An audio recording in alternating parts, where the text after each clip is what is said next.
a special form of integration।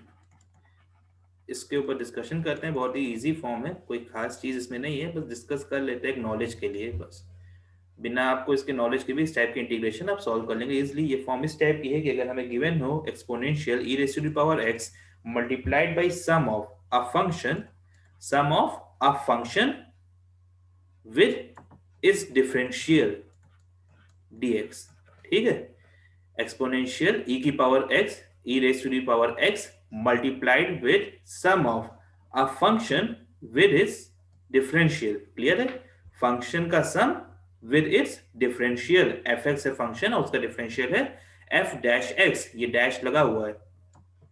तो इसको directly हम लोग लिख सकते हैं इंटीग्रेशन ऑफ मतलब इसका इंटीग्रल होगा e raise to the power x fx plus c, where c is a constant integration हम सब जानते हैं। fx है फंक्शन जिसका डिफरेंशियल हमें क्वेश्चन में प्रोवाइडेड था।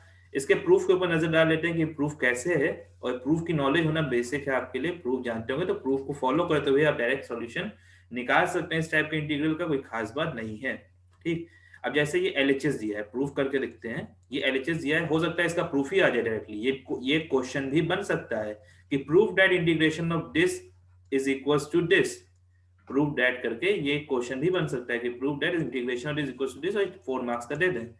तो हम लोग LHS लेंगे। LHS में क्या गिवन है कि integration of e raise to the power x multiplied by function plus its differential dx। Distributive law से ब्रैकेट ओपन कर लो, तो ये हो जाएगा integration of e raise to the power x fx dx plus integration of e raise to the power x f dash x dx।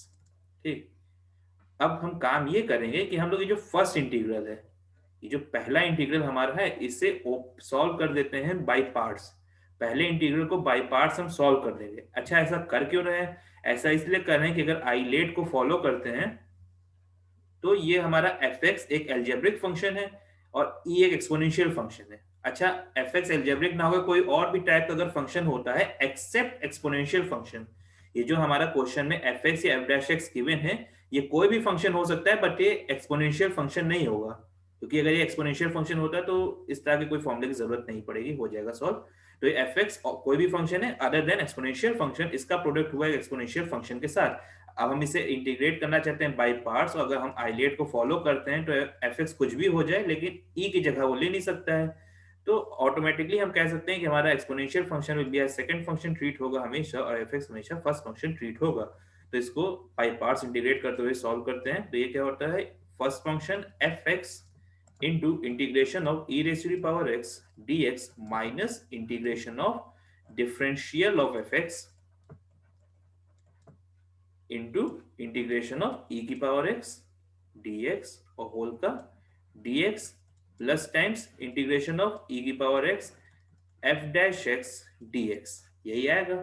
अब ध्यान से देखो कि हमने पहले ही फंक्शन को क्यों इंटीग्रेट किया बाय पार्ट्स, क्योंकि हमारा जो पहला फंक्शन है इसका जो fx वाला पार्ट है ये डिफरेंशिएट होगा और हमें एग्जैक्टली सेकेंड इंटीग्रल जैसा ही कुछ मिल जाएगा। इसे और थोड़ा सॉल्व करो तो ये हो जाएगा fx multiplied by e raise to the power x, क्योंकि e की पावर x का डिफरेंशियल डायरेक्टली e की पावर x होता है, माइनस इंटीग्रेशन ऑफ, अब ये है d by dx of fx, जिसे डायरेक्टली अब हम लोग f डैश x लिख सकते हैं, डिफरेंशिएशन पढ़ा ही हुआ है।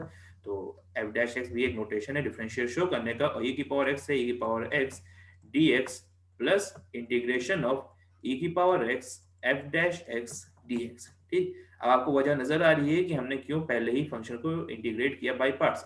ये पूरा टर्म और ये पूरा टर्म कैंसिल आउट हो जाता है क्योंकि बोथ आर सेम टर्म्स, और वी गेट फाइनली, और यहाँ पे प्लस कांस्टेंट इंटीग्रेशन तो भूल ही गए, प्लस कांस्टेंट इंटीग्रेशन तो रहेगा ही। तो फाइनली हमारा आंसर क्या है, e raise to the power x product with fx plus c which is equals to RHS, और ये हो गया हेंस प्रूव्ड। तो आपको इस टाइप के कई क्वेश्चंस मिलेंगे जिसको इंटीग्रेट करना होगा, तो डायरेक्टली फॉर्मूला यूज करने की जगह ऐसे फॉर्मूलेस याद करने का कोई फायदा नहीं। मेथड समझ लीजिए कैसे फॉलो करना है, लाइन नंबर 1 से उसी की तरह फॉलो करते चले जाइए, आपको अपना आंसर ऑटोमेटिकली मिल जाएगा।